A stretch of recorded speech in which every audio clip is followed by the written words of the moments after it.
Save your back. Here are the pros and cons of no-dig gardening. Spring is here. Are you still tilling your garden? Here's a secret method for massive harvests without picking up a shovel for over 10 years. We usually dig hard to loosen up compacted soil, thinking it helps the roots grow deeper. But try the no-dig method, just cover the soil instead of digging. Once you stop tilling, everything changes. Tilling destroys the homes of beneficial microbes and earthworms. It actually makes your soil dry out faster. Instead, add a 4-inch layer of compost or dead leaves. It locks in moisture and keeps the soil warm. Perfect for hard soil, or if you're over 60 and want to save your back and knees. But if you have heavy clay that doesn't drain, or a history of disease, it's safer to lightly till for the first year. Covering the soil blocks sunlight from weed seeds, so they won't sprout. You can cut your summer weeding chores in half. The first year takes a bit of effort to source high-quality compost. But from year 2, just add a light top dressing and you're done. Try this for just 3 years.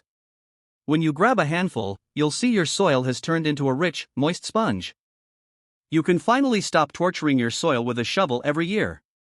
Letting the soil rest and using nature's power is the smartest way to garden. So, what are the 3 pros and 3 cons of this method? Let's break them down step by step. This lazy no-dig method gives 3 amazing gifts to both your body and your garden. The first gift is saving your back and knees. You've suffered enough trying to flip hard soil every spring. Say goodbye to sweating for hours with a heavy shovel. That back-breaking work is gone forever. If your joints aren't what they used to be, this is the absolute best method for senior gardeners to keep growing without the pain. The second benefit? Your weeding time drops by 90%. When you till the soil, you're actually bringing dormant weed seeds to the surface to sprout. But by just adding a thick layer of compost or leaves on top, those seeds stay buried in the dark and never grow. Third, watch your rock-hard dirt magically transform into soft, sponge-like soil. By not digging, you protect the earthworms and beneficial microbes living underground. These tiny workers tunnel through the dirt 24/7, naturally aerating your garden beds. The catch? You need to add a generous layer of quality organic matter at least once a year. While the benefits are huge, no gardening method is 100% perfect. Let's talk about the downsides. It sounds easy, but jumping in without checking your soil first can lead to 3 major headaches. Downside number 1, the high initial cost and the hassle of sourcing enough materials. You'll need a massive amount of clean cardboard and high-quality compost to cover the entire garden. Warning! Using cheap, uncomposted manure to save money will release gases that burn your young plants alive. Mistake number 2, ignoring drainage during heavy summer rains. That thick layer of compost and cardboard locks in moisture, which is great for skipping daily watering. But during heavy rains, the soil stays too wet. Your roots will suffocate and rot, a total crop killer. If you have heavy clay soil or a low-lying garden where water pools, avoid the no-dig method entirely. Mistake number 3, creating a paradise for moisture-loving pests. Wet cardboard creates the ultimate hiding spot for garden nightmares like slugs and snails. They'll devour your precious seedlings overnight, so you need a pest control plan ready on day 1. Always check your soil drainage and set up slug traps before you start building your beds. Save this tip. Here is a simple 4-step no-dig garden checklist you can use right in your backyard or community garden. Step 1, prep your cardboard. You must remove all plastic tape and metal staples from the boxes. If plastic stays in the soil, microbes can't break it down, and it literally suffocates your soil.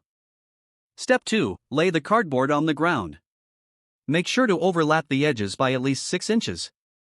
If there's even a tiny gap, aggressive weeds will find the light and push right through. Step 3, soak the cardboard thoroughly with water.